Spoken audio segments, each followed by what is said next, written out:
Baik, selamat pagi semuanya. Salam sejahtera. Assalamualaikum warahmatullahi wabarakatuh. Pagi, Pak. Para peserta semuanya dan Bapak Ibu yang saya hormati, terima kasih atas partisipasi dan kehadiran pada pagi hari ini. Mudah-mudahan kita dalam keadaan sehat dan dapat mengikuti sharing pada kegiatan hari ini dengan baik. Dan kita pagi hari ini akan melanjutkan dari pertemuan sebelumnya ya. Pertemuan sebelumnya mungkin saya akan share screen ya. Pada pertemuan sebelumnya kita membahas tentang bagaimana pengembangan konten digital sebagai intro. Sebenarnya kemarin presentasinya memang umum, saya sampaikan pada pelatihan pengembangan pembelajaran digital, khususnya untuk pengembangan konten digital juga. Jadi biasanya memang intronya sama, baik mau bidangnya apa, kurang lebih digital ini saat ini sama, karena memang kan latar belakangnya kita revolusi industri keempat. Jadi kalau kita bilang revolusi industri keempat, maka kata kuncinya adalah internet. Nah, internet itu kemudian mempengaruhi semua atau membantu seluruh pekerjaan kita apapun itu, sehingga memang di sini kemudian internet memiliki peran yang sangat besar, khususnya untuk pendidikan, kemudian untuk apa istilahnya, berdagang dan lain sebagainya ya. Nah, seperti itu. Jadi yang pertama kemarin kita bahas, pertemuan sebelumnya ini saya kelompokkan ada 1 dan 2 ya. Kemarin kita bahas tentang fenomena digital, hari ini yaitu salah satunya yang tadi kita bahas, perkembangan industri keempat, dan kemudian begitu industri keempat ini ada, kemudian juga kita banyak melakukan adaptasi-adaptasi. Salah satunya adalah penggunaan teknologi yang ada. Teknologi yang ada ini tercipta karena memang adanya internet tadi. Adanya internet, ada artificial intelligence, ada big data, ada cloud computing, semuanya menyatu menjadi satu. Dan di sini akhirnya kita semua secara asal mengadaptasi. Sebagai contoh ya misalnya Gojek, kemudian e-commerce, Tokopedia, Bukalapak. Nah, itu ya mungkin beberapa tahun yang lalu kita tidak akan membayangkan bahwa itu menjadi bagian kita sehari-hari. Dan dari pendidikan juga sama. Pendidikan sekarang transformasinya dari yang biasanya pendidikan konvensional tatap muka, saat ini perkembangannya diubah secara dramatis ya dengan adanya pandemi COVID-19. Dengan adanya ini nanti para dosen juga mahasiswa transformasinya juga sangat cepat. Salah satunya ditandai dengan adanya sekarang banyaknya marketplace di bidang pendidikan ya.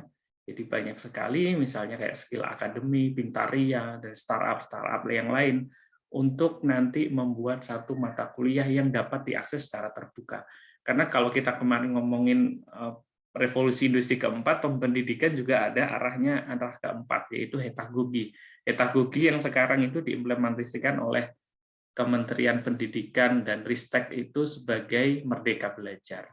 Jadi kalau sekarang pembelajaran itu sangat personal, orang bisa mengambil dari mana saja, kemudian sesuai dengan kebutuhan para peserta didik.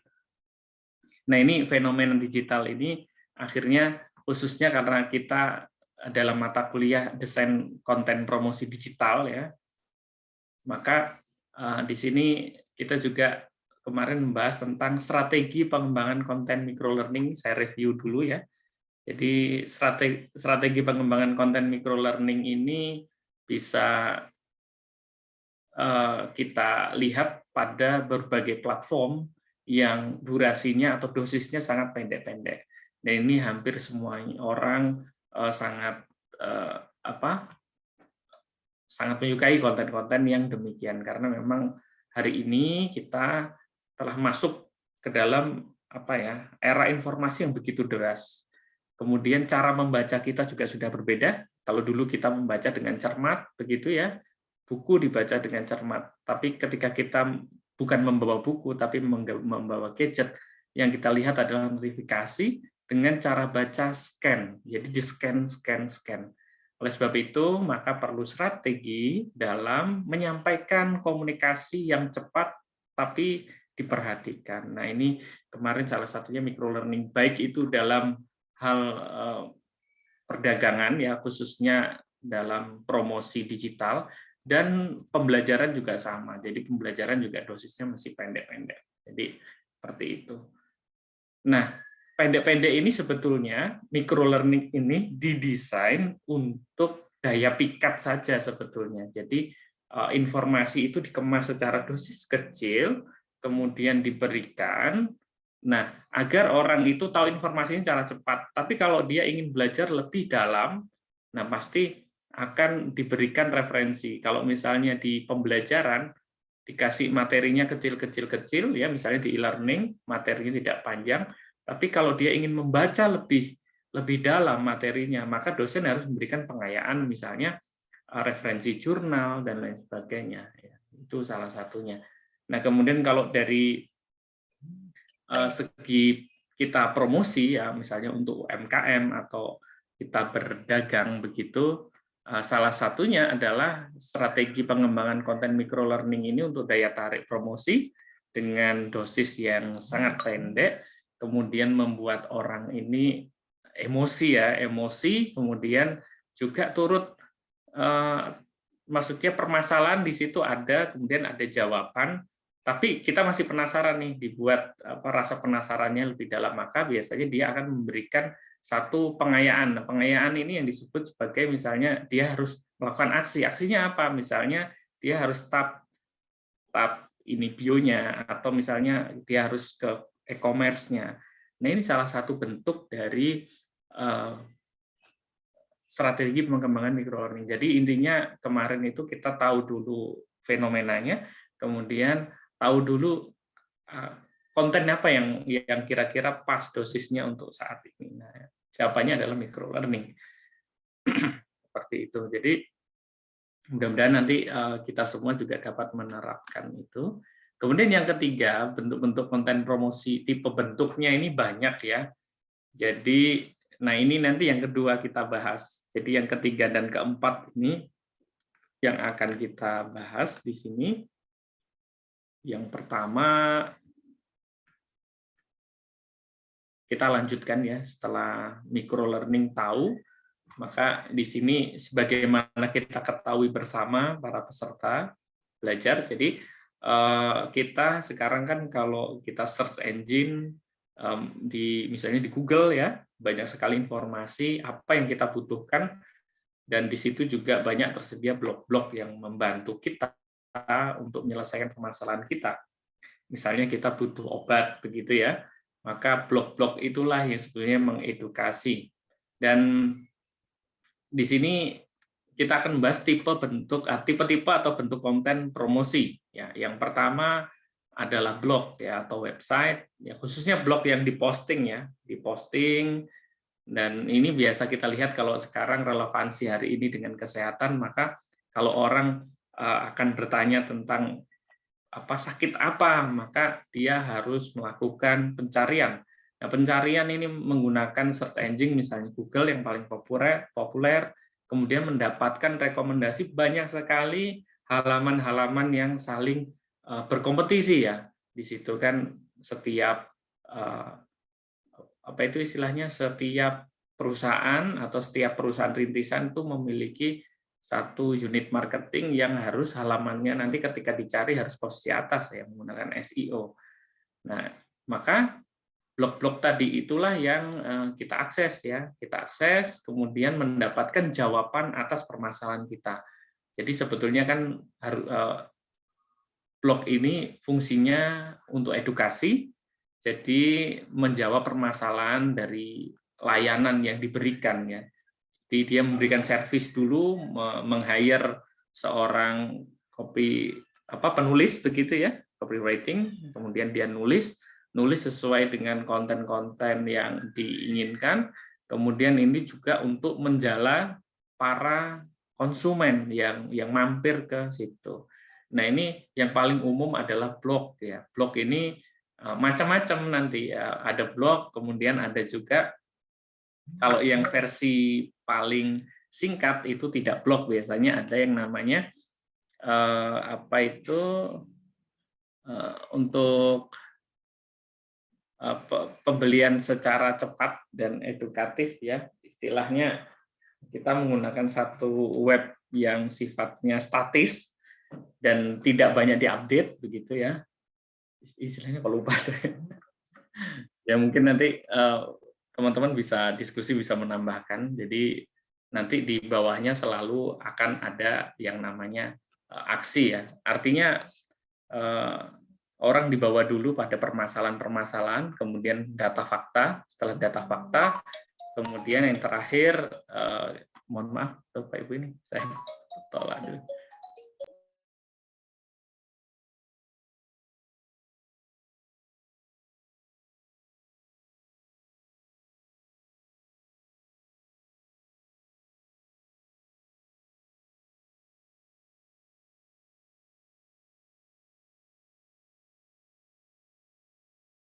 Mohon maaf Bapak Ibu ya, kalau di rumah ini selalu ada gangguan.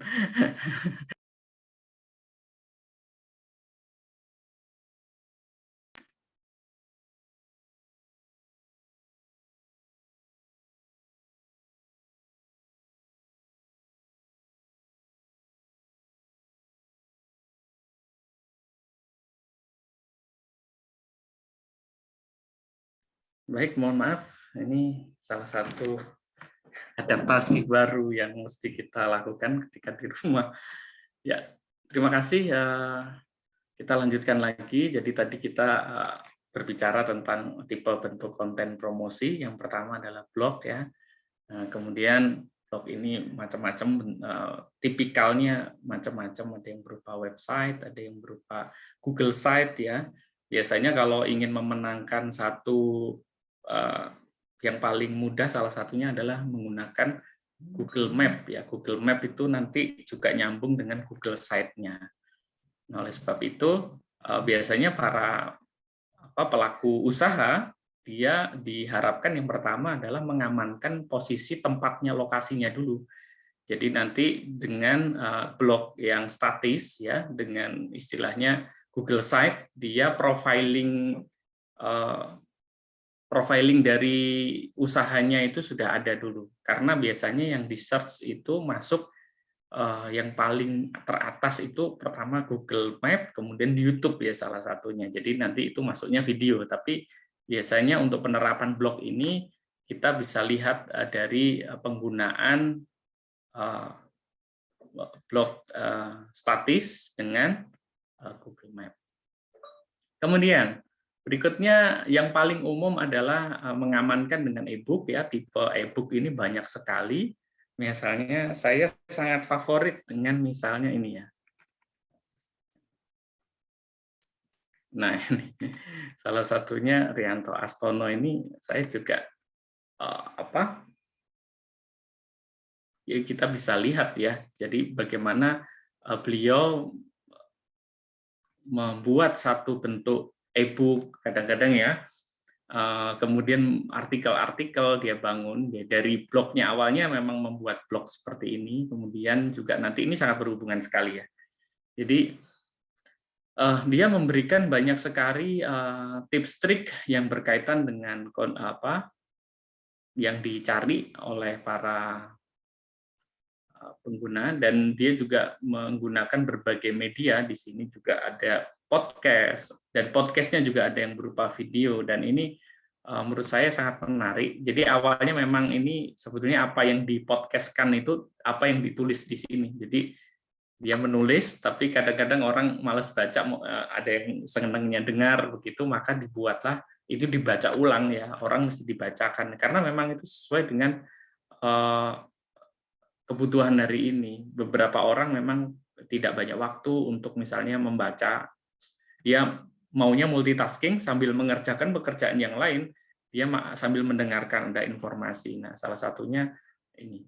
Nah, ini kita bisa lihat bahwa di atas di sini kalau kita ingin mendapatkan layanan ya kita harus email. Kemudian di periode tertentu biasanya para internet marketer ini akan membuat satu e-book ya. E-booknya berupa tutorial ya. Tutorial itu sifatnya memang tidak begitu dalam, tapi cukup menjawab apa yang kita butuhkan. Jadi memang bagus, dan memang tadi motivasinya adalah sama-sama diuntungkan. Jadi selama itu free, sebetulnya tidak 100% free juga. Jadi memang ini soft selling sekali ya. Jadi ada penjualannya sangat halus karena memang saling menguntungkan. Kita diuntungkan dari beberapa artikel yang dibangun ya karena kita butuh, tapi juga beliau menambang data kita. Pertama beliau butuh nama kita, kemudian juga email kita. Maka ketika kita join di sini, kita akan mendapatkan satu bentuk biasanya langganan email marketing. Antara e-book dan email marketing ini biasanya satu paket nih. Ya, jadi 3 blok, e-book, email marketing, tinggal dimainkannya mana dulu ya. Maksudnya umumnya kalau email marketing ini sudah pasti dia akan masuk ke dalam blognya, seperti blog seperti ini ya. Nah, maka email marketing ini kan masuk ke dalam untuk pengambilan datanya masuk dalam blog. Kemudian pada bulan-bulan tertentu dia akan membuat satu e-book ya. E-booknya macam-macam ya. E-booknya terkait tentang tips trik. Nah, kemudian juga biasanya boleh mendapatkan nanti harus mengirim email. Nah, email marketing ini juga salah satu bentuk dari manajemen eksistensi ya. Jadi biasanya kita sering subscribe atau berlangganan dari apapun yang biasanya kita registrasi, kita mendapatkan satu bentuk email marketing yang ada di email kita. Dan memang itu mesti kita manage ya, karena kalau tidak itu bisa bouncing ya, email kita bisa bouncing karena banyaknya email. Nah, saya beberapa juga ada yang memang sengaja saya ikuti ya. Jadi tidak semua email marketing itu saya abaikan. Jadi ada email marketing yang memang saya inginkan. Jadi saya nggak tahu, mungkin setiap personal memiliki kustomisasi sendiri-sendiri kebutuhannya. Kebetulan kalau saya membutuhkan biasanya konten-konten pelatihan. Jadi kalau ada vendor-vendor pelatihan, justru saya perlu karena itu bagian dari refresh ya. Oh, sekarang yang tren apa begitu ya. Kemudian materi-materi. Memang saya bukan pelaku UMKM ataupun industri dalam hal e-commerce, tapi beberapa tahun terakhir saya pernah memang menjalankan bisnis daring begitu sebelum kemudian saya aktif mengajar, dan cukup karena timnya tidak bisa dibagi, maka ya saya fokusnya mengajar sekarang ya, menjadi pelatih di Simolek. Dan salah satunya adalah ya pernah belajar tentang hal-hal yang demikian ini. Nah, maka biasanya email marketing ini sangat penting sekali untuk memastikan bahwa kita itu masih engage dengan istilahnya orang yang interest sama kita. Dan ini mesti kita bina biasanya ya. Biasanya kita mendapatkan email tips trik. Nah, ada yang beberapa seminggu itu bisa tiga kali itu juga ada. Ada yang seminggu itu sekali. Ada yang 2 minggu sekali. Ada sekali. Kalau saya sih paling suka yang tidak terlalu over, biasanya yang 2 minggu sekali tapi kontennya berkualitas gitu dan tidak panjang. Dan biasanya saya mengikuti beberapa. Kalau sekarang saya lebih mengikuti yang teksnya yang dibagikan ke kita itu tidak begitu panjang. Ya, teman-teman biasanya bisa banyak mengikuti tips trik begitu dari berbagai pelaku bisnis ya. Salah satunya misalnya anak-anak muda sekarang yang memiliki bisnis banyak sekali tuh menggunakan channel demikian.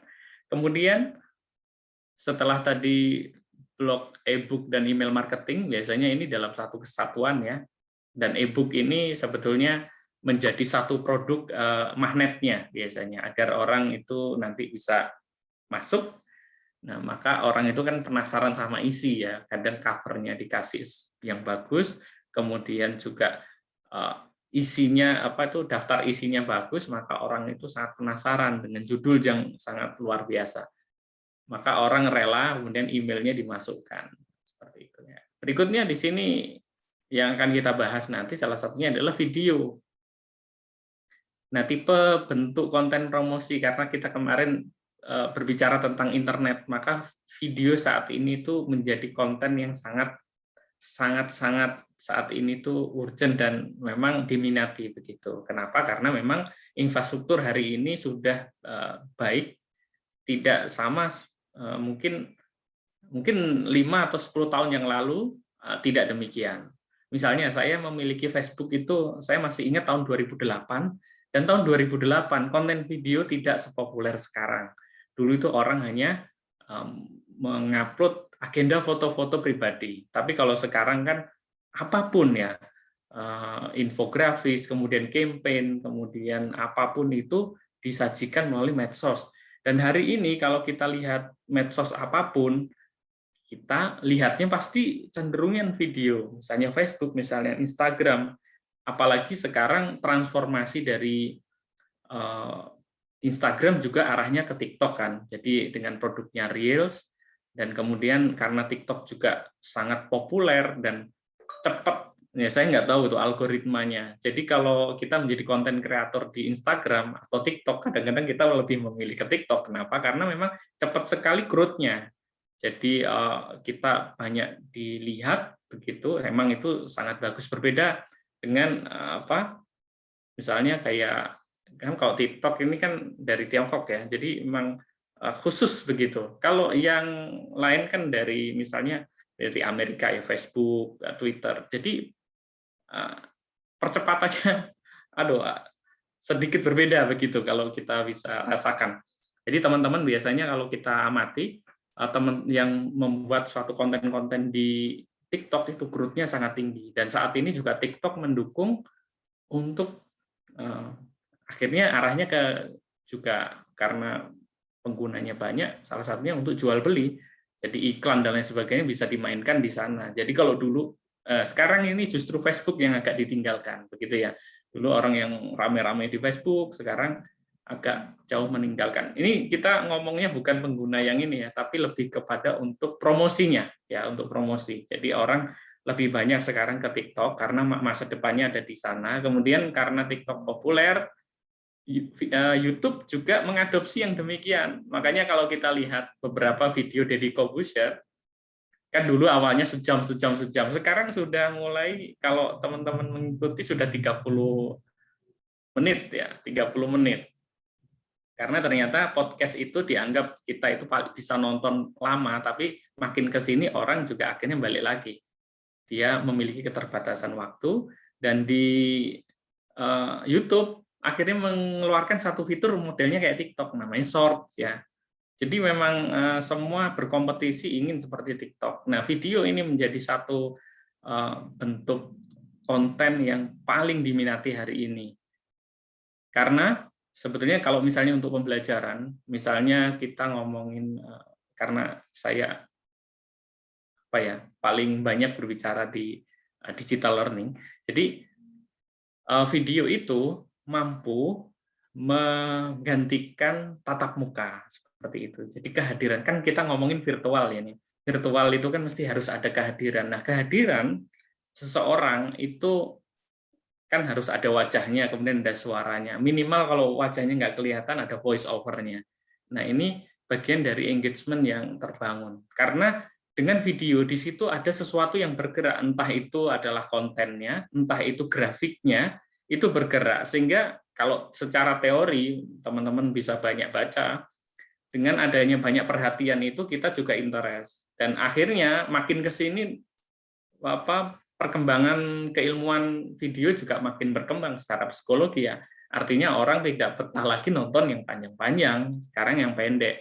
Dan apa yang sudah dibuat oleh kemudian Instagram, TikTok itu yang paling pas, yaitu membuat video dengan durasi 15 detik dan sampai misalnya 30 detik.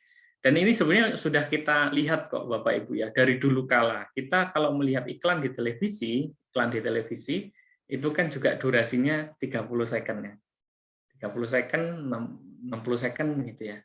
Jadi memang demikian, karena memang bagaimana kita bisa menyuguhkan satu konten itu yang durasinya pendek, tapi memang mendapatkan perhatian gitu. Nah, kemudian video ini juga selain menggantikan tatap muka tadi, yang awalnya dulu kita memerlukan satu channel khusus ya, sekarang juga bisa kita titip-titipkan, artinya membuat sesuatu yang viral kemudian include di dalamnya. Nah, yang terakhir di sini adalah sosial media ya. Sosial media itu yang di dalamnya biasanya video, jadi masih berhubungan ini. Jadi kalau blog, e-book, email marketing ini dalam satu kesatuan ya. Jadi biasanya rumahnya adalah blognya. Jadi blognya misalnya teman-teman menyukai sesuatu yang elektronik, ya Anda bisa membangun satu web tentang elektronik dan reviewnya. Kemudian juga ada e-book misalnya tips trik apa begitu. Kemudian email marketing ini berfungsi untuk menjaring konsumen ya, kemudian memberikan promo-promo atau informasi baru.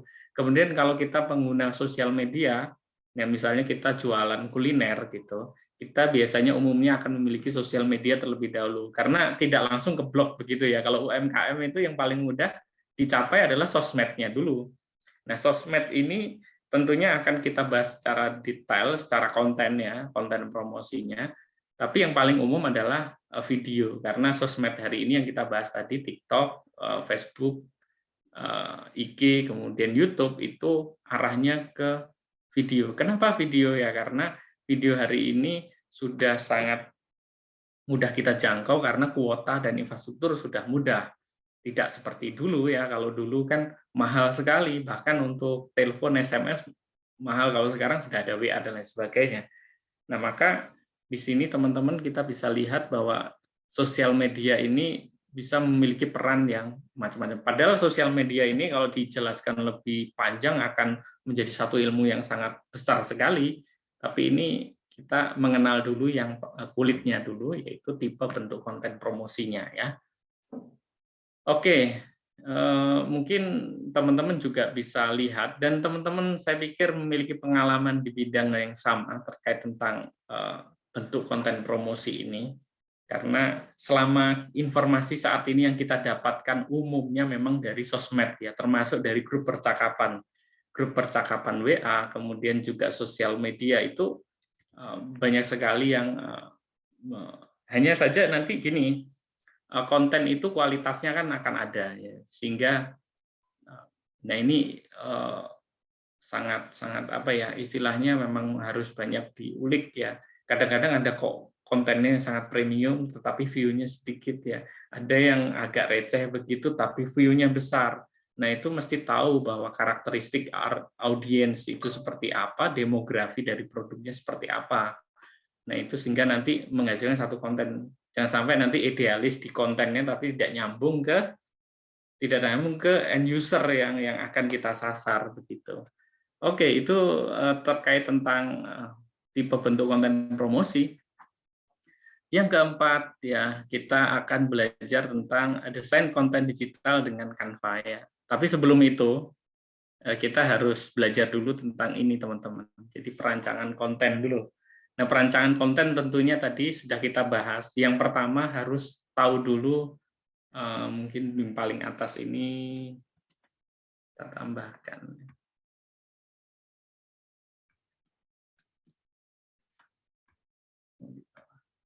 Nggak kelihatan. Oke, saya tekan tab. Nah, di sini tuh demografi ya. Jadi demografi ini sangat penting, mungkin paling atas begini.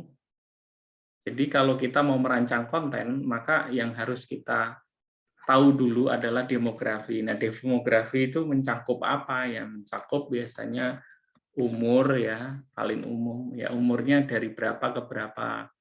Nah, misalnya kita punya produk itu misalnya makanan ya. Makanan ini cocoknya untuk gender apa? Nah, misalnya kalau kita misalnya apa ya? Bakso yang pedes-pedes begitu ya. Itu banyaknya sasarannya adalah perempuan. Nah, itu mesti diklasifikasi lagi. Yang suka yang pedes-pedes, yang ini biasanya umumnya cewek. Kemudian umurnya berapa, terus kemudian pendapatannya berapa. Nah, seperti itu. agar nanti kita tahu konten yang seperti apa yang pas yang akan kita buat ya. Jadi umur ya, kemudian pendapatan ya. Pendapatan.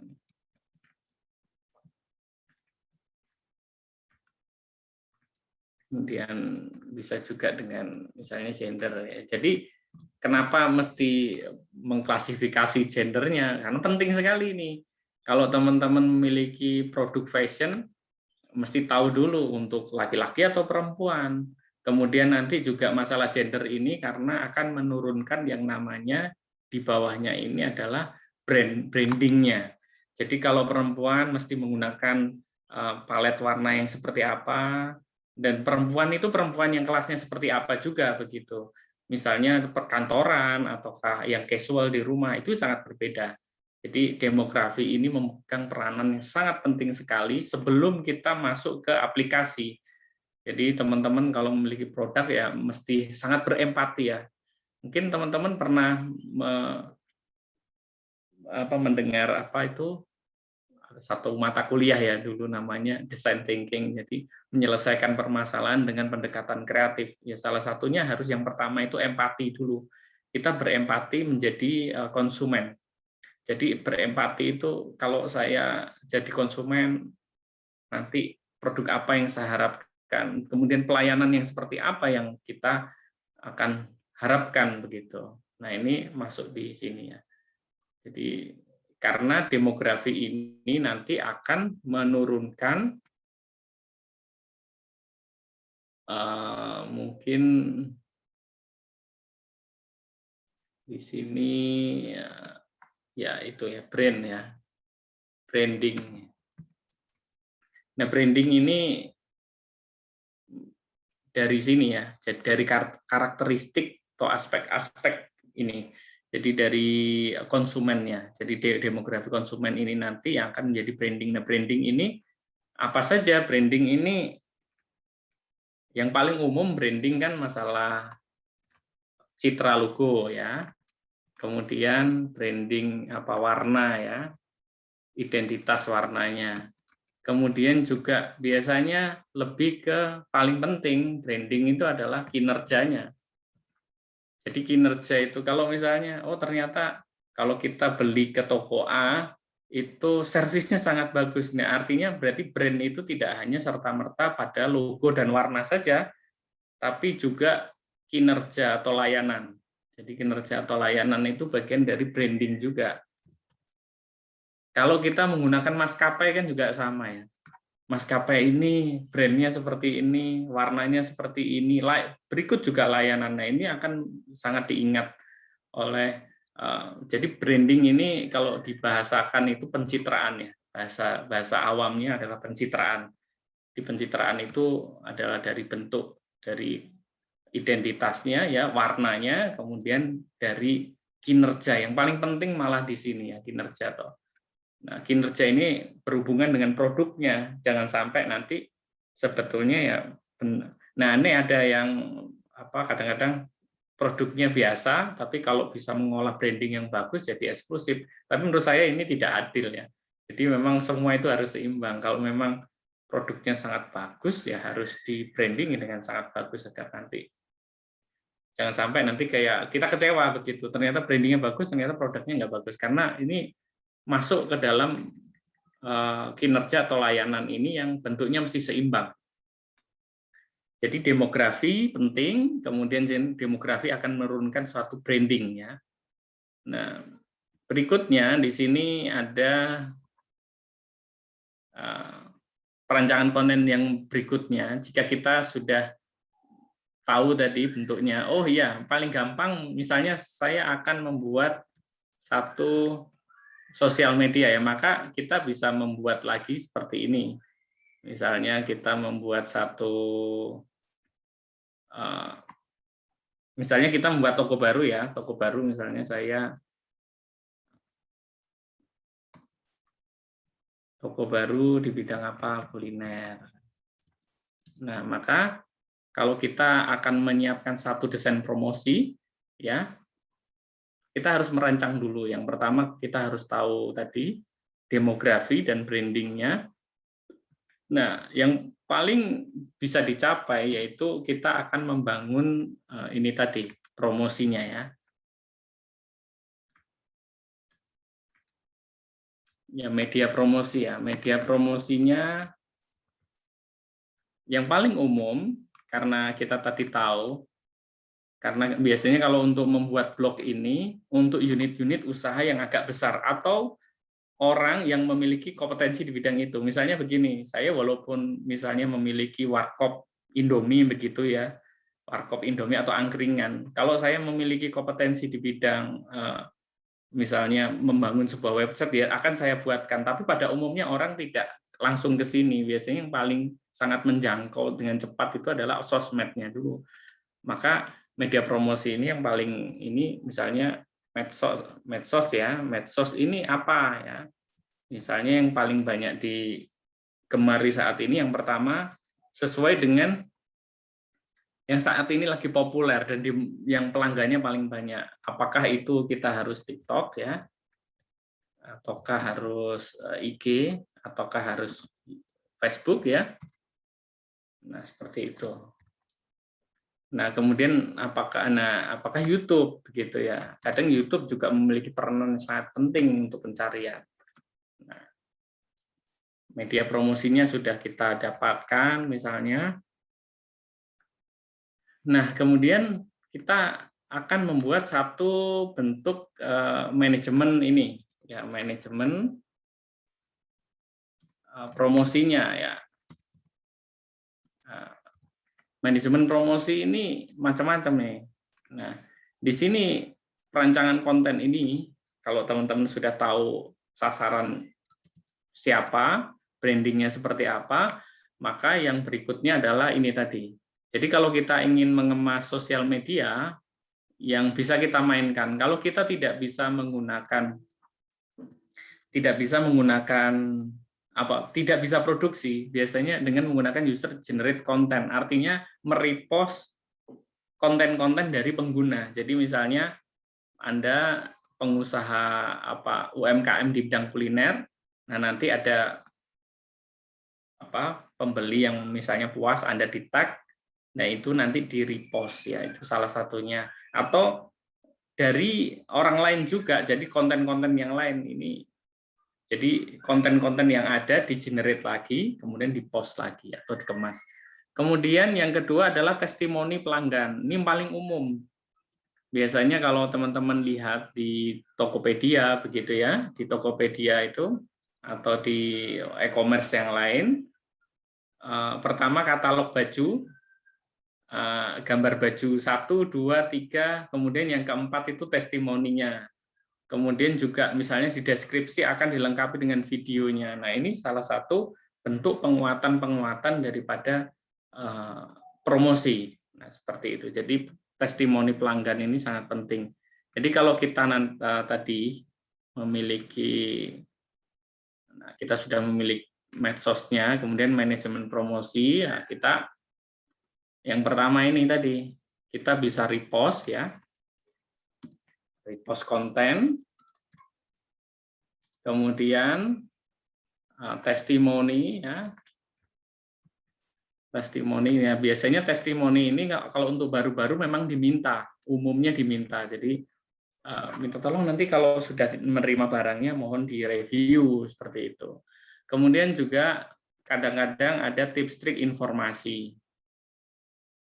Jadi ada beberapa strategi, biasanya kalau Instagram itu kan ada 3 kotak ya, 3 panel. Misalnya panel yang paling kanan itu hanya untuk tips trik ya, kemudian panel kedua itu hanya untuk testimoni, panel ke-1 itu kemudian untuk jualan. Jadi jualannya itu mesti soft ya, jadi tidak misalnya Instagram tidak kita gunakan untuk jualan begitu, tapi untuk mengomunikasikan lebih tepatnya. Jadi Anda bisa menggunakan strategi macam-macam ya, strategi manajemennya itu ada yang dia itu ngepostnya itu 3 kali informasi, kemudian 2 kali apa begitu, misalnya testimoni, baru jualannya itu 1. Jadi sangat-sangat halus ya. Jadi ini tergantung feeling daripada pemilik produk ya. Kemudian di sini ada tips trik informasi. Nah, tips trik informasi ini bisa diberikan juga. Kemudian juga kutipan-kutipan ya, perancangan konten. Kemudian konten interaktif biasanya ini banyak digunakan di story ya. Story itu banyak konten-konten interaktif. Misalnya dia memang ada fiturnya, kemudian juga dia harus istilahnya ini, dia harus melakukan aksinya ya. Biasanya dia memberikan giveaway ya, apapun ya, kemudian mendapatkan respon daripada si pesertanya atau si konsumennya ini. Kemudian yang paling agak sebetulnya kalau dikembangkan bagus, salah satunya impact-nya bagus dengan influencer ya. Jadi banyak cara yang kita lakukan agar promosi kita itu dahsyat. Biasanya kalau orang-orang ada yang bilang begini, kalau kita pakai beli iklan gitu kan banyak boncosnya ya. Udah biayanya mahal, boncos. Jadi yang beberapa orang akhirnya menggunakan strategi dengan influencer dalam waktu bersamaan. Jadi meng-hire dengan tidak banyak-banyak influencer itu yang view-nya follower-nya itu tidak banyak. Jadi follower 10.000 begitu-begitu yang dipakai itu. Tapi 10.000 itu dia sekaligus membayar 5 orang dalam waktu yang bersamaan. Jadi misalnya kan masih murah tuh yang influencer yang masih 10 ribuan followernya. Nah, itu misalnya kita punya produk dalam jam tertentu yang sudah kita riset. Karena posting itu percuma kalau jamnya nggak pas kan. Kita mesti tahu, oh orang-orang ini biasanya sedang banyak melihat konten saya, kemudian beli. Nah, di saat yang bersamaan tadi di-post dengan bayaran yang terjangkau tadi. Nah, itu salah satunya kalau ingin iklan, tapi iklannya tidak menggunakan misalnya iklan yang terlihat, karena engagement-nya biasanya lebih kuat di influencer ya kalau sekarang. Nah, tapi tergantung juga produknya. Dan untuk menguatkan ini semua, maka yang paling menjadi perhatian secara informasi itu adalah behind the scene-nya. Nah, kalau misalnya teman-teman jualan kaos atau itu proses produksi dari story-story itu menjadi sesuatu yang bisa menaikkan harga. Jadi kalau teman-teman misalnya jualan roti begitu ya, kalau produksinya sangat bersih, bagus, dijelaskan dengan video, behind the scene, ketika produk itu sebelum dikirim atau sebelum dinikmati, itu tuh prosesnya panjang. Dan ini perlu dijelaskan, karena dengan penjelasan dalam bentuk behind the scene ini, juga akan merasionalisasi dari harganya. Misalnya, oh ya pantas memang harganya mahal, karena kan kita selama ini tidak tahu ternyata buatnya sesusah itu. Jadi yang salah satu yang paling penting ini salah satunya adalah behind the scene-nya.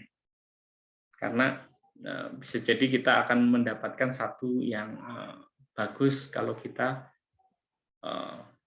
ini persepsi yang bagus ketika kita sudah melihat behind the scene.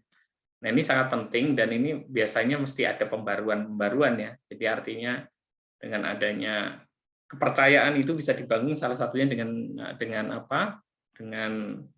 integritas ya, dan ini salah satunya juga dengan komunikasi di belakang layarnya itu. Jadi selama komunikasinya bagus ya, orang tahu, maka itu juga akan membuat satu media yang terbangun dengan baik.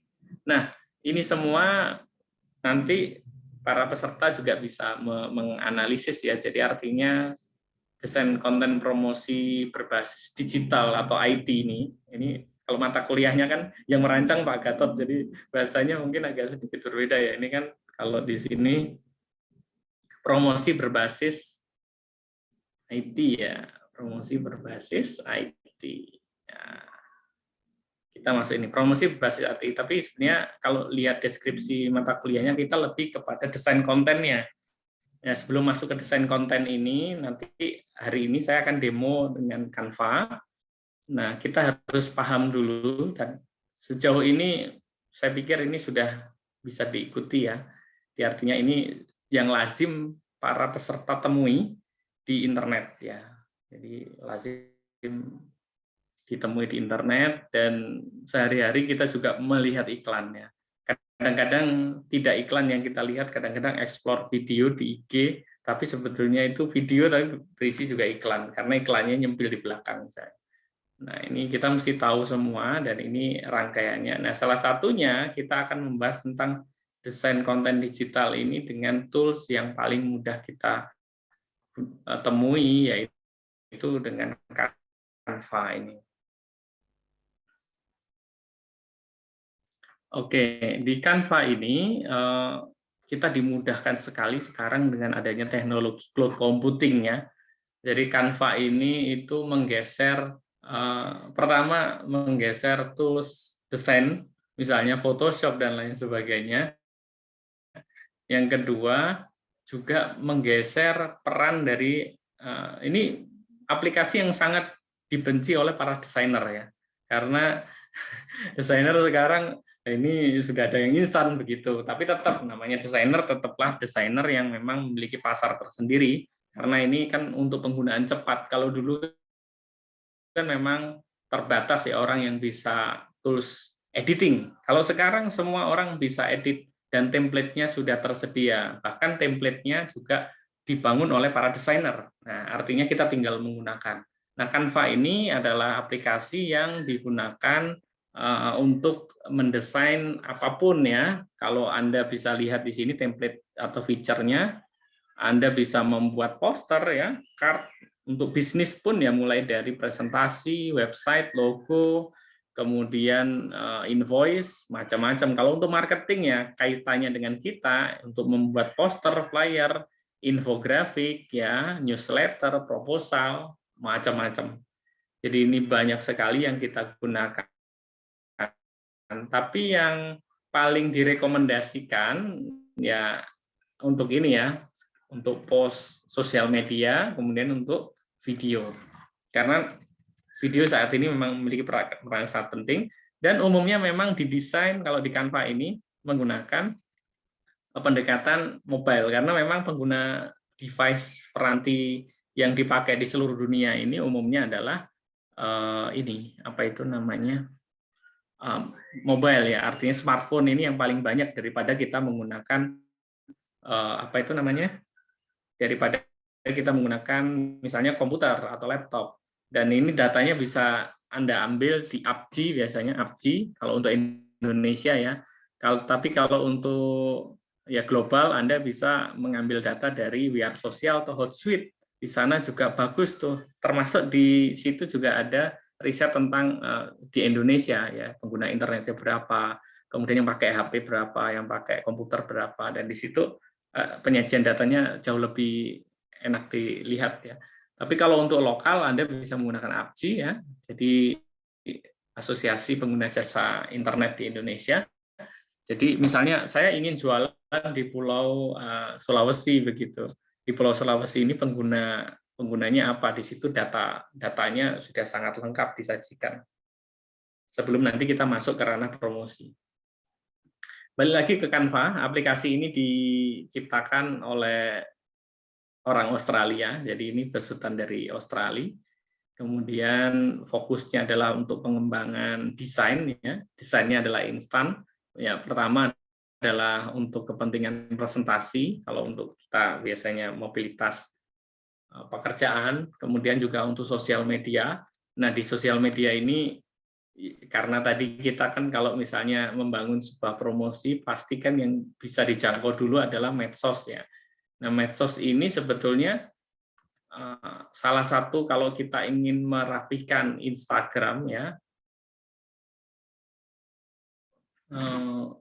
merapikan Instagram begitu, salah satunya adalah dengan menggunakan Instagram post seperti ini. Nah, nanti kita memilih brandingnya apa dulu ya, seperti itu ya. Nah, di sini banyak sekali misalnya kita buka aja, kita Instagram Tokopedia coba.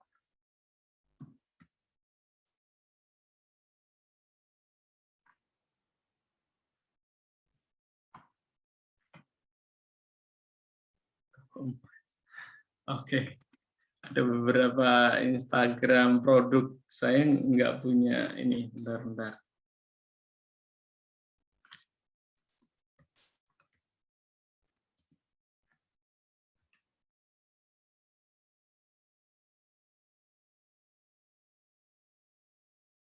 Nah, ini adalah salah satu bentuk daripada akun dengan desain yang sudah disesuaikan. Misalnya adalah kalau kita lihat di sini emas mini, ini banyak ya kompetitor penjualan emas yang kecil-kecil sekarang itu.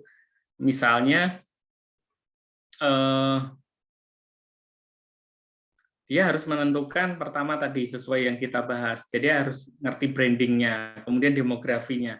Karena rata-rata yang disasar adalah ibu-ibu kalangan muda, maka dia harus tahu desainnya nanti seperti apa. Kemudian ibu-ibu yang membeli emas di sini adalah pengguna sosial media, karena biasanya mungkin ibu-ibu yang lain langsung beli di toko ya. Jadi karena ini menyasar ke yang lebih muda, maka dia harus memahami dulu demografinya ya, gender, umur, gender, pendapatan.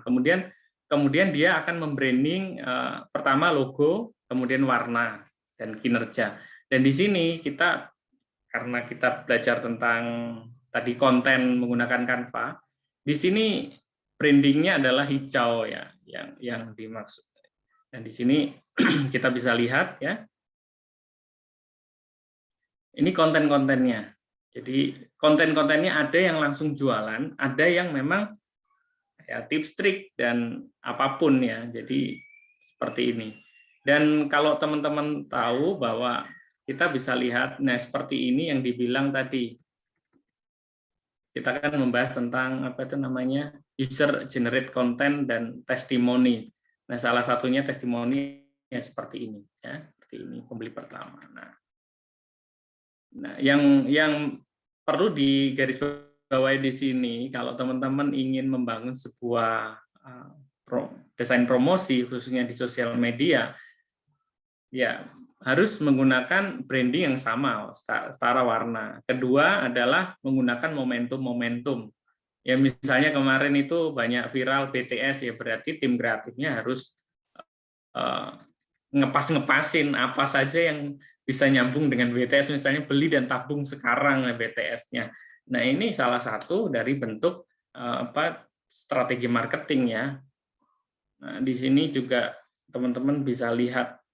Nah, sekarang banyak sekali, misalnya mini gold dan lain sebagainya. Ini terkait tentang desain.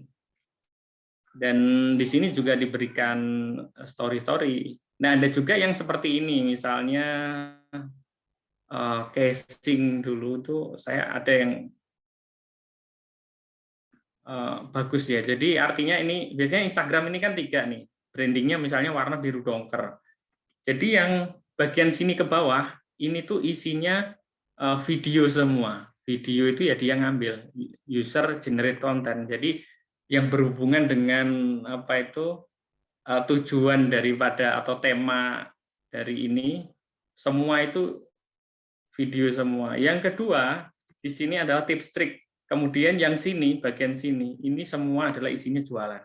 Jadi 3 ini dia klasifikasi. Makanya di sini tadi, misalnya tadi ada ini ya tips trik, kemudian juga ada konten kutipan. Jadi di sini ada video, kutipan, sama jualan kalau yang pernah saya lihat, dan itu sangat bagus. Jadi artinya orang kadang-kadang mau nge-follow, salah satunya adalah karena memang yang disajikan kontennya menarik, seperti itu. Oke, jadi biasanya yang jualan casing itu bagus. Casing. Biasanya Rico Huang, nah teman-teman mungkin sudah tahu ya Rico Huang yang anak muda yang memiliki bisnis, salah satunya adalah terus dropship aja. Nah itu kan biasanya banyak memberikan pelatihan-pelatihan baik berupa yang gratis atau yang berbayar, dan memang kalau kita lihat bagus tuh bagaimana cara mendidik para mitranya ya, salah satunya adalah dengan tadi istilahnya mengklasifikasi, kemudian mesti yang gimana. Nah, itu bisa dilihat di sana.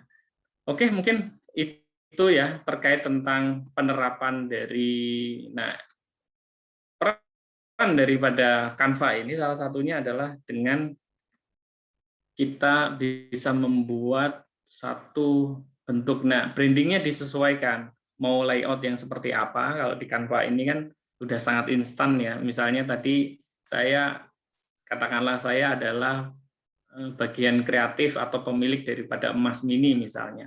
Maka kita harus tahu dulu brandnya ini, warnanya ini, maka saya saat pilih salah satu tools di sini berupa Canva-nya kita pilih template-nya yang misalnya saya gunakan ini. Nah, ini kan mesti dicek dulu warnanya mesti warna yang hijau. Nah, hijaunya yang seperti apa? Biasanya kan kita sudah memiliki database-nya ya. Nah, kemudian juga kita bisa sesuaikan ya. Jadi artinya kita dimudahkan dengan akun ini, kemudian teksnya tinggal diganti dan lain sebagainya. Tapi yang paling penting kita harus memiliki biasanya database harian karena algoritma dari medsos itu kita kan setiap hari harus posting ya. Setiap hari harus posting. Postingnya juga harus beberapa kadang-kadang. Misalnya sehari itu 3 kali atau lebih, maka kita mesti ada jam-jam, misalnya pagi hari kita harus post apa, dan kalau kita tidak memiliki perencanaan, jadi tidak hanya seperti ini teman-teman, tidak hanya seperti ini kan paling basic ya. Nanti kan setelah ini dalam perancangan konten itu kita memiliki satu misalnya Excel atau tabel, misalnya pada tanggal ini, jadi kita merencanakan misalnya kita mau jualan bulan Agustus, nah Agustus itu momentumnya apa, itu mesti di list dulu di tabel. Oh, misalnya ada hari kemerdekaan, apakah ada hari-hari besar keagamaan. Nah, ini mesti dicek dulu dan itu diklasifikasi. Nah, kemudian konten itu sehari kan harus ada 3 kali. Nah, ini perancangan tabel itu penting ya.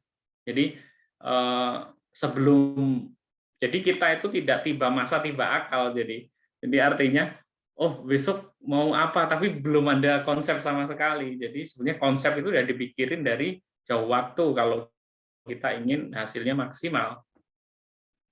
Jadi seperti ini misalnya ini ada hari besar misalnya kurban, nah, maka sudah disiapkan konten-konten seperti ini oleh timnya. Jadi setelah mengetahui persiapan perancangan kontennya, juga disiapkan satu tabel lagi untuk ini tadi konsep dari misalnya bulan Agustus apa, kemudian bulan September apa. Nah, bulan Agustus momentumnya apa, misalnya hari kemerdekaan, kemudian hari besar keagamaan ada enggak, atau hari liburnya ada enggak. Nah, kemudian sehari 3 kali itu isinya apa, itu mesti di konsep. Nah, kemudian jadilah banyak kan. Nah, itu kerjaan desainer setelah konsep itu ada daripada pembeli dan ownernya, kemudian dengan tim kreatifnya, maka setelah itu tinggal tim kreatifnya ngerjain dari list-list yang 30 hari dikali 3 itu. Jadi sangat banyak sekali ya. Karena memang agar algoritma dari medsosnya itu tetap eksis. Karena masih ada terus update, dan update-nya mesti disiplin ya. Di YouTube juga demikian. Oke, mungkin itu kalau di sini saya kenalkan ya teman-teman ya. Ini Canva. Oke, Canva ini memiliki yang pertama ada template untuk memilih desainnya banyak sekali. Kemudian ada elements dan Canva juga tersedia dalam bentuk mobile ya. Kemudian ada upload. Ya, ini biasanya untuk mengupload gambar-gambar yang ada, kemudian ada foto, ada teks ya. Nah, teks ini disesuaikan teks penggunaan untuk heading, subheading-nya sama. Jadi kita istilahnya tahu posisinya ya. Tahu posisinya kapan kita harus menggunakan yang heading, kapan kita menggunakan subheading-nya dan menggunakan isinya ya. Jadi jangan sampai nanti tidak sesuai peruntukan. Karena masalah desain ini masalah rasa. Aplikasinya sama, dibuat oleh banyak orang, maka hasilnya pun juga akan berbeda. Itu. Baik, kemudian juga ada audio ya. Kalau ini nanti bisa ditautkan, biasanya Canva ini yang paling keren sekali karena Canva ini ada fitur yang tersembunyi. Ini teman-teman sudah tahu atau belum? Di Canva itu ada fitur tersembunyi yaitu di More Action ini. Jadi di More Action ini kita bisa mengembed ya, di embed. Jadi kadang kita ada simulasi ataupun video itu bisa kita embed di sini. Terus kemudian Canva juga bisa membuat QR code ya. Jadi QR code dari website yang misalnya kita memiliki toko online, ini bisa kita misalnya ini saya copy. Nah, di sini di Canva ini juga bisa membuat satu QR code secara otomatis. Nah, setelah QR code seperti ini juga dia dilengkapi dengan embeds ini. Ini memang tidak tersedia, kadang-kadang tidak terlihat fiturnya. Harus dilihat dulu di bagian More Action. Dan di sini misalnya saya nyari misalnya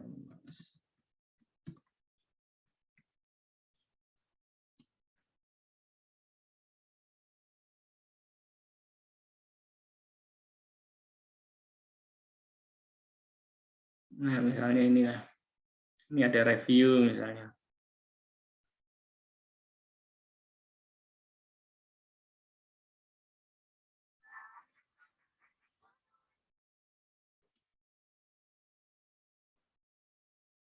Nah, misalnya ini ada perbandingan orang yang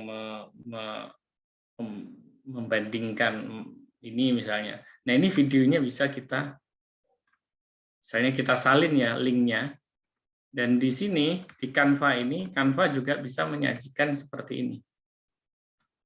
Jadi, di embeds-nya, linknya itu bisa di add to design. Jadi di sini Canva juga bisa menyediakan video interaktif. Jadi untuk channel-channel marketing juga ini sebenarnya yang belum banyak dieksplor di sini. Jadi ini tinggal nanti disusun saja ya. Nah, misalnya ini video pendukungnya. Jadi artinya ini kalau diklik 2 kali ya bisa. Nah kemudian nanti bentuknya apa nih? Bentuknya macam-macam ya. Bentuknya nanti kalau di medsos bisa di share linknya. Jadi bagian ini share link, di copy link. Jadi nanti sudah orang bisa langsung klik media promosi ini.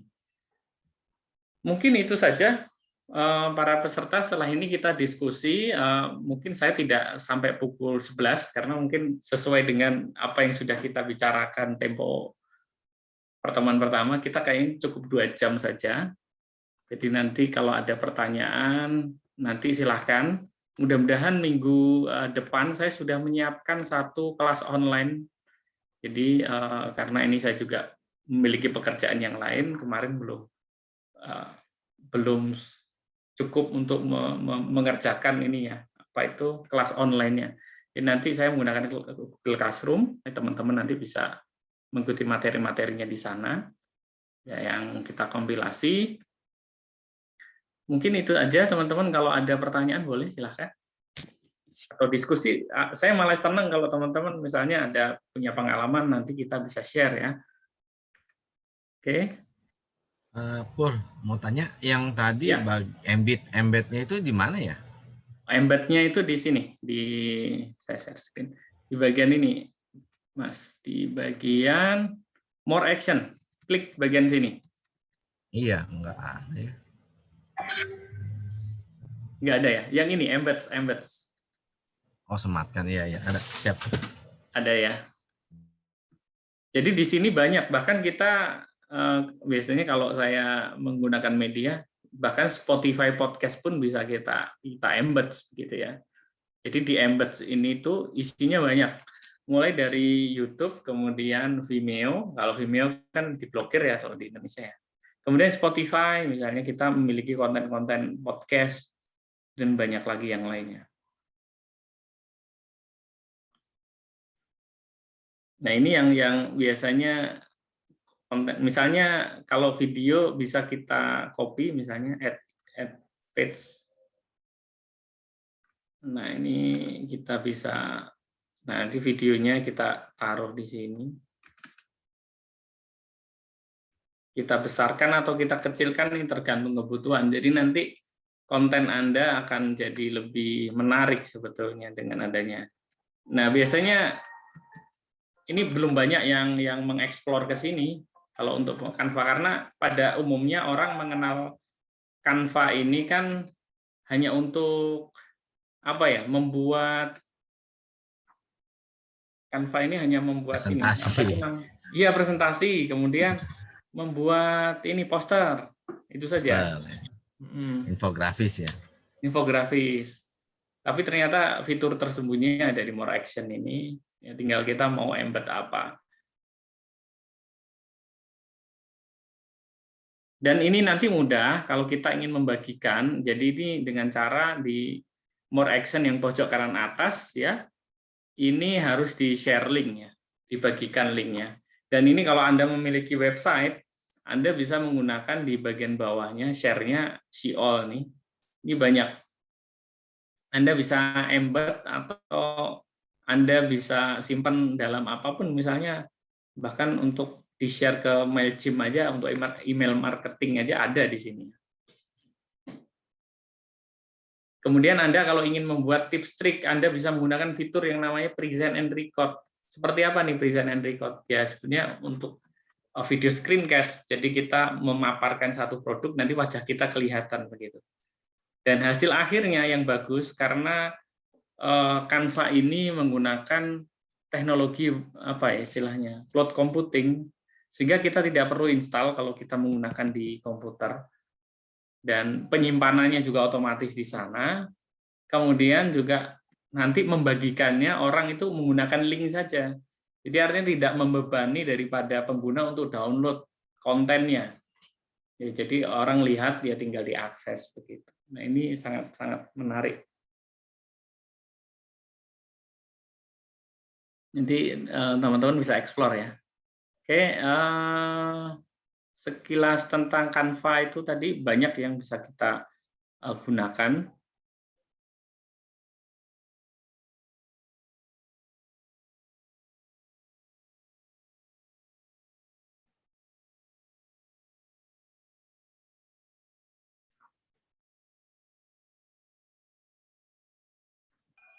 Pak, mau tanya dong, Pak. Oh, silakan Mas Andi. Ya, kalau saya juga dulu kan pernah saya nyoba gitu, Pak. Cuman nyoba untuk bikin konten gitu, agak disiplin gitu. Tapi nyatanya berat juga kalau dari Bapak sendiri, kayak tipsnya gimana sih, Pak, biar kita tuh bisa, apa ya, maksudnya kalau kondisinya misalnya kita juga punya aktivitas lain selain dari kuliah dan misalnya kerja juga kan, itu kan kadang ngatur waktunya untuk bisa tetap konsisten bikin konten, gimana ya Pak ngaturnya, Pak? Jadi Oke, biar ya tetap benar. bisa itu semuanya dapat gitu. Ya, Pak. Iya, iya. Oke, makasih Mas Andi. Jadi ini mungkin juga mewakili pertanyaan kita semua. Kita banyak menghadapi hal yang sama seperti itu. Jadi memang aktivitas kita banyak. Jadi jawabannya adalah kata kuncinya adalah kolaborasi. Nah, kolaborasi ini macam-macam. Yang pertama, kalau memiliki budget yang cukup, biasanya banyak penyedia.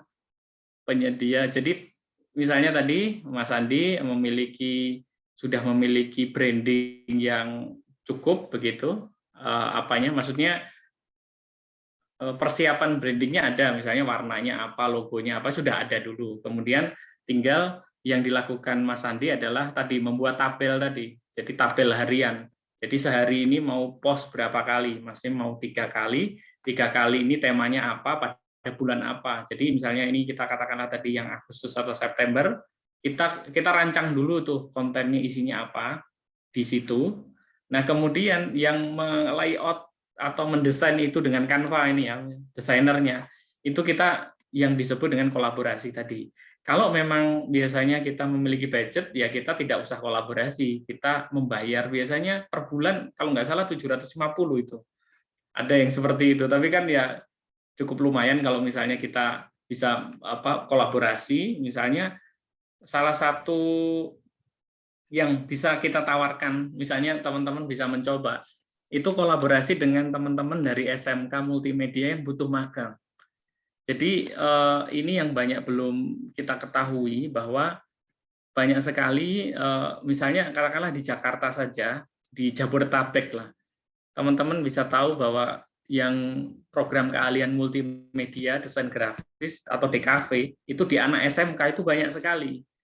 Nah, maka itu bisa dijadikan kolaborasi. Jadi artinya nanti saya punya UMKM atau usaha, kemudian Mas Andi menghubungi guru pembimbingnya, karena begini, sekolah sekarang itu bingung mencari siswanya itu magang ya untuk membuat apa, padahal kan mereka di sekolah sudah dibekali untuk membuat desain seperti, apalagi terbantu dengan adanya Canva. Nah, nanti quality controlnya tetap kita, jadi kita hanya ACC atau enggak saja. Nah, itu jadi kata kuncinya ada tadi kolaborasi. Kolaborasi dengan siapa? Kolaborasi kalau Anda ingin menggunakan tenaga-tenaga yang misalnya bisa dibentuk itu dengan anak-anak SMK ya, atau anak-anak yang magang tadi. Nah, anak-anak magang itu kita mesti tahu jurusannya dulu. Jurusannya kan macam-macam. Ada juga kan SMK juga jurusannya digital marketing itu juga ada ya. Jadi pemasaran daring ya namanya. Bahasa Indonesianya kan gitu ya. Jadi bisnis dan pemasaran nanti itu ada juga yang konsentrasinya di sana, dan artinya seperti ini tuh sudah diajarin oleh gurunya, walaupun belum dalam. Kadang kan gurunya juga kurikulum itu kan luas ya, jadi kadang gurunya tidak menguasai semua, tapi artinya anak-anak sekarang ini tipikalnya kan discover ya, tipikalnya discover, jadi mereka bisa mencari misalnya tutorial di online dan lain sebagainya. Nah, itu Mas Sandi, mungkin bisa dicoba. Iya, Jadi ya, opsi benar, Pak. pertama, Bisa. gimana Pak? Iya bisa Pak, bener Pak.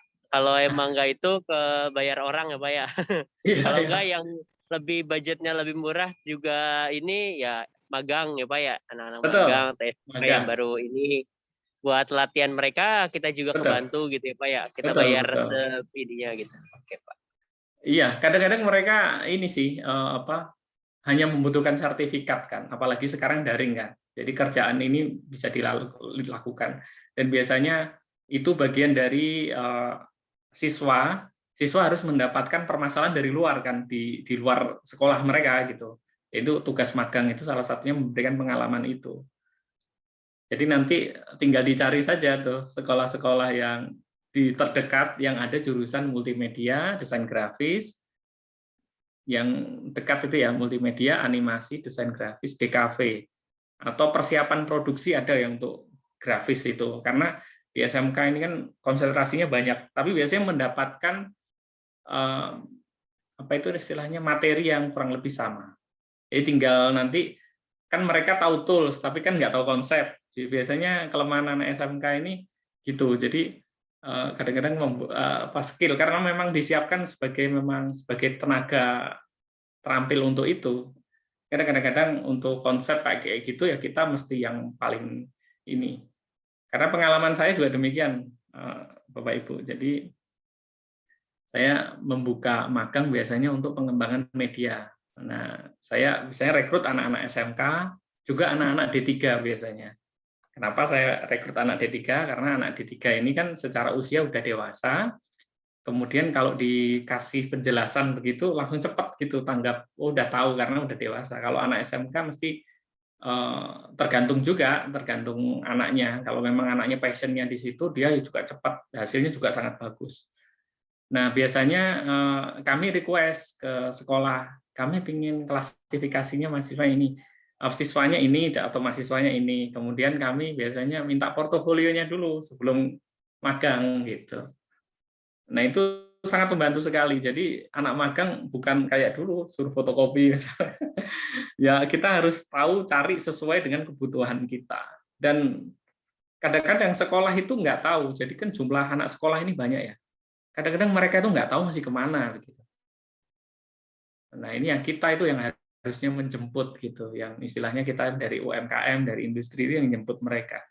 Hingga kalau di sekarang Kemdikbud itu di desain vokasi kan ada perkawinan massal gitu antara industri dan ini. Jadi artinya itu tadi agar semua itu connect gitu.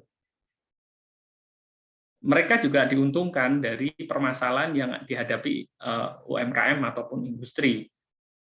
Oh, ternyata mereka juga belajar kan akhirnya, oh ternyata di balik sosial media yang disajikan seperti itu, belakang layarnya itu kayak gini.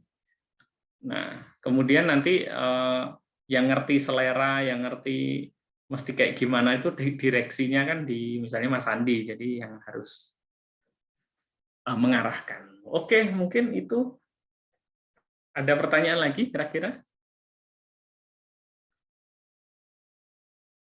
Ya, sekarang udah banyak kok jasa-jasa untuk maintenance sosial media itu, mulai dari konten sehari berapa item, kemudian kali 30 hari, kemudian paketannya berapa banyak, mungkin kita bisa cari ya. Jasa konten Instagram misalnya. Oh ada ternyata ya. Jasa konten Instagram.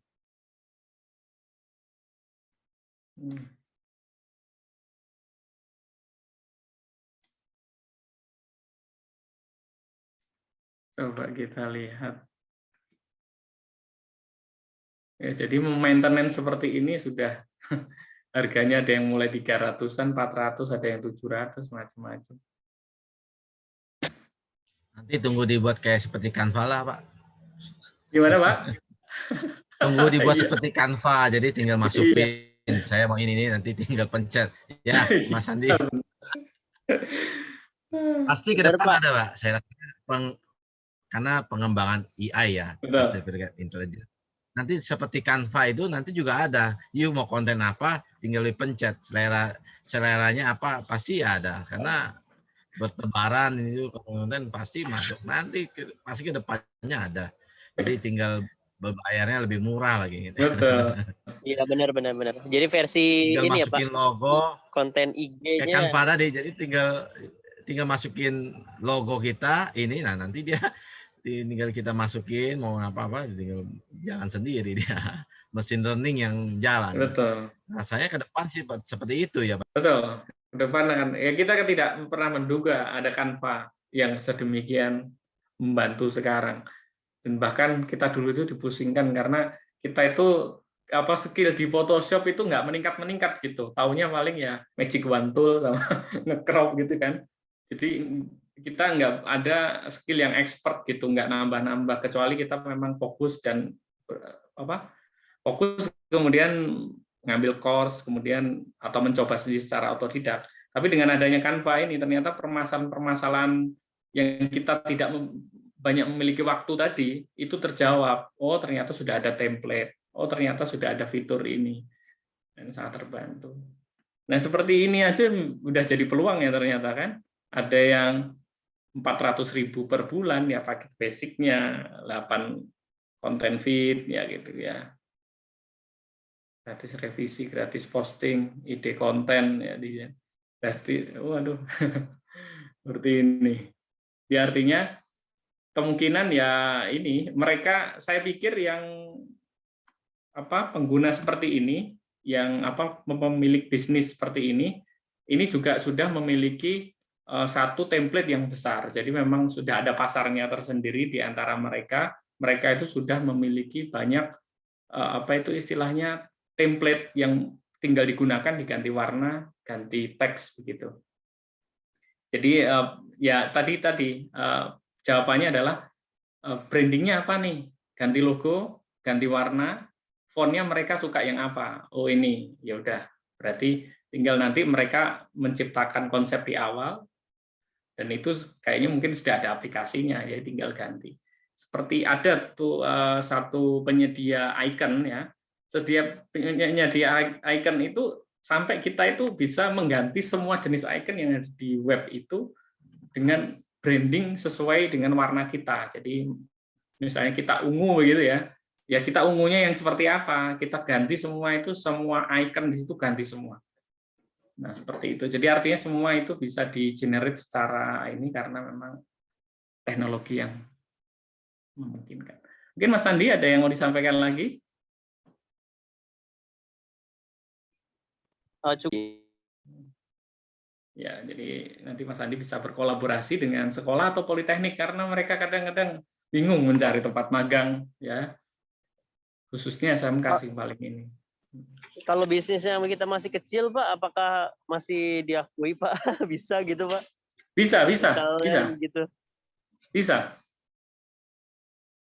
Bisa. Jadi nanti mereka akan klasifikasi ya. Jadi artinya yang penting memiliki website, memiliki medsos, jadi jelas gitu. Nah itu mereka pasti mau.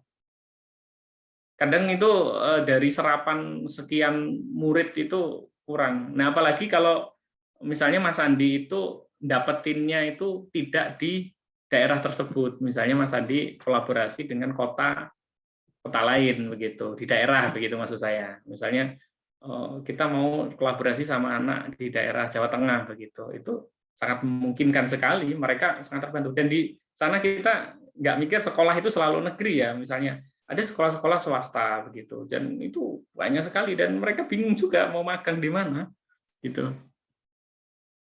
Dan untuk melihat seperti itu kita biasanya gabung dulu ke grupnya para guru-guru sekolah tersebut. Biasanya ada tuh misalnya grup sekolah SMK begitu, nanti Anda bikin banner begitu, mencari magang itu, nanti apa benefitnya, sertifikat misalnya kan, setelah sertifikat apalagi ya, itu seperti itu. Misalnya makan siang sama sertifikat, nah itu paling umum. Kalau yang magang gitu mah nggak harus ini ya Pak ya, sebenarnya ya bukan hanya desain doang ya Pak ya. Mereka juga sebenarnya jurusan kan banyak kayak misalnya emang administrasi atau apa kan, sebenarnya kita juga bisa ini memanfaatkan itu juga ya. Betul. Jadi nggak hanya di konten ya. Betul bisa juga. Jadi nanti tinggal custom, biasanya satu sekolah itu kalau ada jurusan perniagaan, jadi program keahlian perniagaan itu nanti detailnya banyak tuh. Ada yang akuntansi, ada yang misalnya pemasaran digital itu ada. Jadi ada kelas-kelasnya khusus. Biasanya mereka kan satu rumpun itu keilmuannya. Tinggal nanti kita susun aja yang apa sesuai dengan kemauan kita seperti itu. Dan ke depan juga akan, nah tapi biasanya memang belum terkomunikasi yang seperti ini nih. Mungkin bisa bikin ini Pak, ada ide, nggak tahu nih udah ada atau mungkin ya, kalau yang bikin website itu magang, jadi yang nemuin antara yang orang nyari sama orang yang membutuhkan gitu. Misalnya ya guru-guru gitu coba nyobain masukin murid-muridnya klasifikasinya gimana, terus kayak nanti juga kita dari website itu bisa nemuin juga yang memang ngebutuhin kayak model-model kita, misalnya UMKM atau apa yang untuk butuh ini butuh itu gitu Pak. Jadi nggak ketemunya nggak harus ketemu dengan dosennya, tapi cukup di websitenya. Terus nanti di website itu udah nampilin tuh database-nya. Terus si dosennya juga, guru-gurunya juga sebenarnya udah bisa ngelihat nih, oh ini ternyata ada yang masih terbuka di sini gitu. Bisa tuh. Iya. Jadi ada itu, cuman saya nggak tahu secara itu atau enggak, namanya vokasi. Biasanya loker sih Bu, Pak, ada jasa loker. Jadi Nah, masih bayar juga. Bisa sih kalau loker ya. Iya, bayar juga. Loker nanti dia kamu maunya speknya seperti apa, biayanya seberapa, biasanya muncul juga. Nah ini ada, ini startup milik teman saya. Jadi ini adik kelas saya dulu ya di Semarang. Dia membuat satu platform namanya vokasi.id. Jadi menghubungkan antara sekolah dan industri ini atau UMKM. Jadi magang ya. Jadi ini program pemagangan online dan offline. Artinya ini penghubung juga sama. Jadi biasanya dia juga banyak untuk UMKM begitu ya. Jadi artinya nanti siapa Mas Sandi bisa pelajari ini, bisa mendaftar akun. Nah ini misalnya 1.200 siswa siap magang nih. 950 siswa yang sudah bergabung. Nah ini banyak ya. Jadi artinya ini ada proses-prosesnya. Oke, jadi mudah-mudahan ke depannya makin menarik lagi. Oke, ada pertanyaan lagi? Mungkin kalau tidak ada kita cukupkan. Kalau ada pertanyaan boleh. Misalnya terkait Canva juga boleh. Saya secara teknis.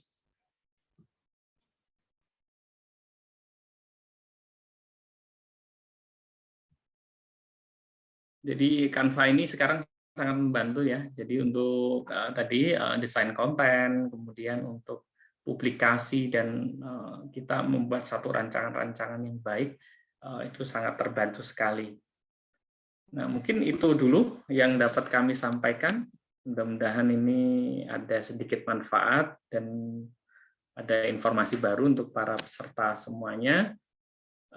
Kalau ada pertanyaan mungkin atau saya berikan kontak saya aja ya. Jadi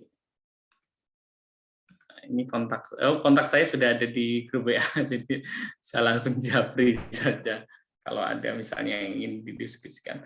Baik, terima kasih. Ini saja. Mudah-mudahan minggu depan kita dapat mengikuti lagi materi yang selanjutnya ya tahapannya, khususnya dalam desain perancangan konten digital marketing ini. Terima kasih atas perhatiannya. Mudah-mudahan kita sehat semuanya. Saya akhiri sekian. Terima kasih. Wassalamualaikum warahmatullahi wabarakatuh. Terima kasih Pak Pur. Ya, sama-sama. Terima kasih Pak. Sama-sama Mas Andi, Mas Impin, Mas Impen, kemudian Mas atau Mbak Sedek Bahta, Mas Indra Satria, Mas Sedek. Mas Sedek Bahta, ya, terima kasih. Mbak Ratu Zahro, ya, terima kasih semua. Mas Tato, halo Mas Tato.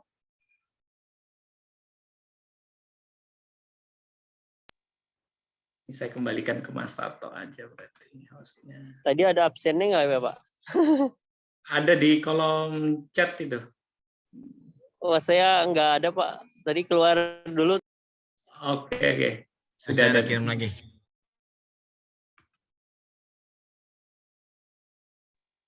Pak, maaf bisa tanya Pak.